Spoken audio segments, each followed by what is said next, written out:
چنانچہ اس نے جو تو یعنی جیسے تیسے قبر میں مٹی ڈالی اور غمگین ہو کر روتا ہوا ماں کے پاس آیا اور پوچھا، پیاری امی جان، میری بہن کے اعمال کیسے تھے؟ وہ بولی، بیٹا کیوں پوچھتے ہو؟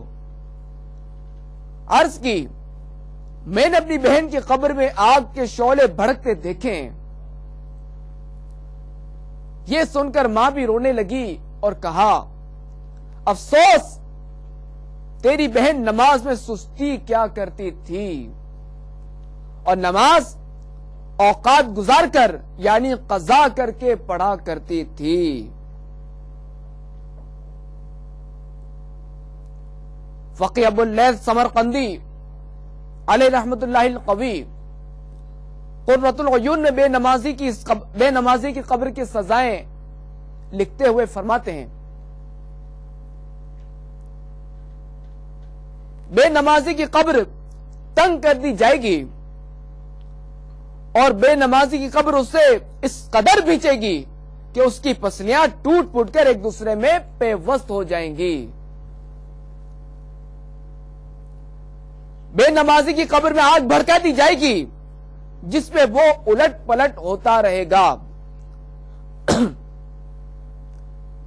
بے نمازی کی قبر میں ایک اژدہا مسلط کر دیا جائے گا جس کا نام الشجاع الاقرع ہے، یعنی گنجا سانپ، جو کہ نہایت ہی زہریلا ہوتا ہے۔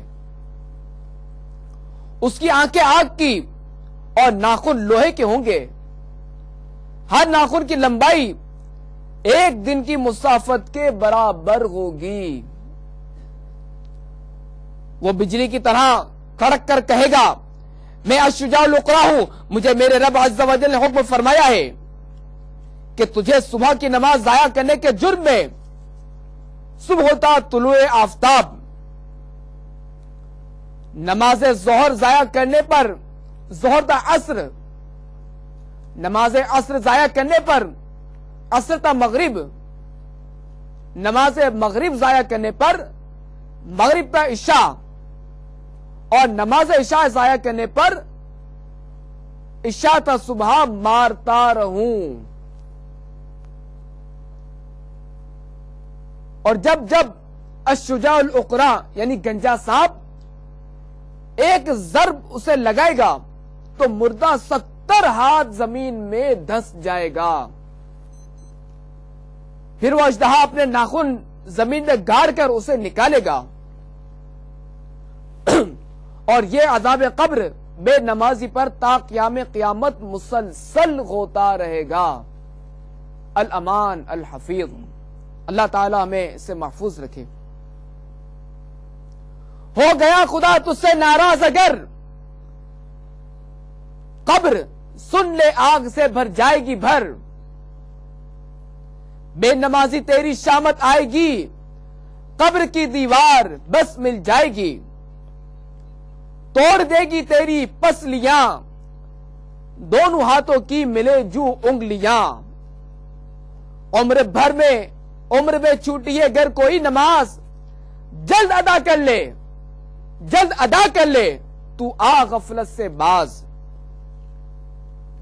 توبوا الی اللہ صلو علی الحبیب۔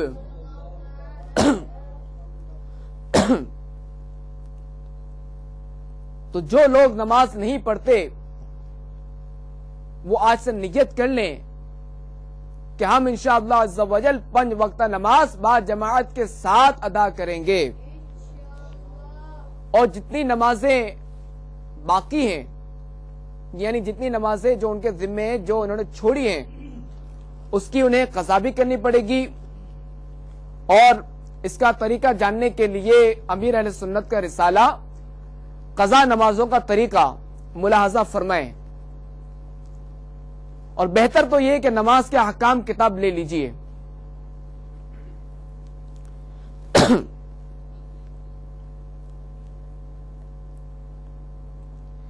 امام الحفاظ حضرت سیدنا حضرت علامہ جلال الدین سیوطی شافعی علیہ رحمت اللہ الغنی اپنی مشہور کتاب شرح الصدور میں لکھتے ہیں،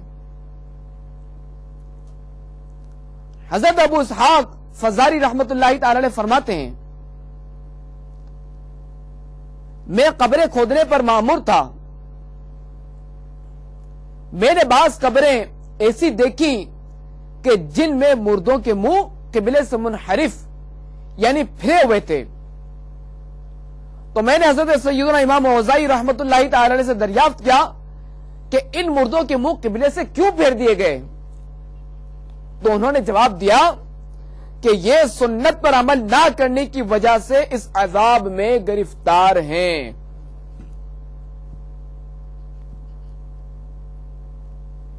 میٹھے میٹھے اسلامی بھائیوں اور مدنی چینل کے ناظرین، سنت سے انحراف کے ضمن میں عذاب قبر کا ایک ہولناک سچا واقعہ سنیے اور قہر خدا بندی عز و جل سے لرزیے اور سچی توبہ کیجیے۔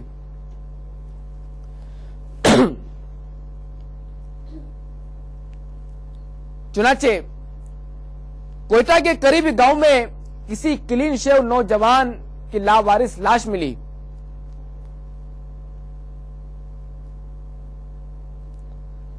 ضروری کارروائی کے بعد لوگوں نے مل جل کر اسے دفنا دیا۔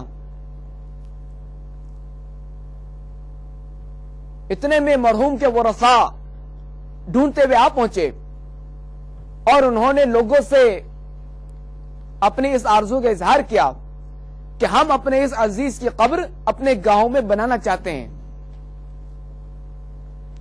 چنانچہ قبر سے مٹی ہٹائی گئی۔ جب چہرے کی طرف سے پتھر کی سل ہٹائی گئی تو یہ دیکھ کر لوگوں کی چیخیں نکل گئی کہ جس کلین شیو نوجوان کو دفن کیا تھا اس کے چہرے پر کالی داڑھی بنی ہوئی تھی، اور وہ داڑھی کالے بالوں کی نہیں بلکہ کالے کالے بچھوؤں کی تھی۔ یہ ہوش اڑا دینے والا منظر دیکھ کر لوگ رب عز و جل کے حضور استغفار کرنے لگے اور جیسے تیسے قبر بند کر کے خوف زدہ لوٹ گئے۔ چھوڑ دے داڑھی منڈانا ہے حرام، ایک مٹھی سے گھٹانا ہے حرام، جو بھی داڑھی پہ ہنسے گا بدلگام دوزخ میں رہے گا وہ مدام۔ ہے حرام ان کی شفاعت سن ذرا، تارک سنت تو محشر میں پھنسا، سنتوں سے بھائی رشتہ جوڑ تو، نت نئے فیشن سے منہ کو موڑ تو، چھوڑ دے سارے غلط رسم و رواج، سنتوں پر چلنے کا کر عہد آج۔ صلو علی الحبیب توبوا الی اللہ، صلو علی الحبیب۔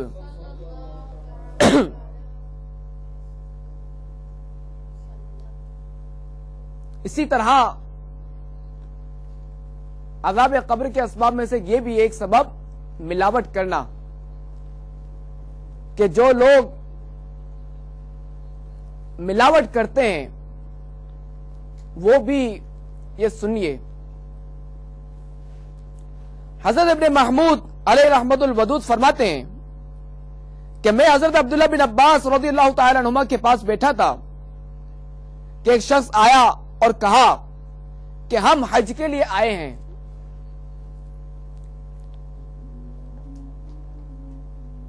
اور راستے میں ہمارا ایک ساتھی مر گیا، ہم نے اس کے لیے قبر کھودی تو لحد میں ایک مہیب یعنی خوفناک کالا سانپ بیٹھا نظر آیا، ہم نے وہ جگہ چھوڑ دی اور دوسری جگہ قبر کھودی، کیا دیکھا کہ اس قبر میں بھی سانپ بیٹھا ہے، پھر ہم نے تیسری بار قبر کھودی تو اس میں بھی وہی سانپ نظر آیا، ہم حیران و پریشان ہیں کہ ہم کیا کریں۔ حضرت عبداللہ بن عباس رضی اللہ تعالی عنہما نے فرمایا تم اسے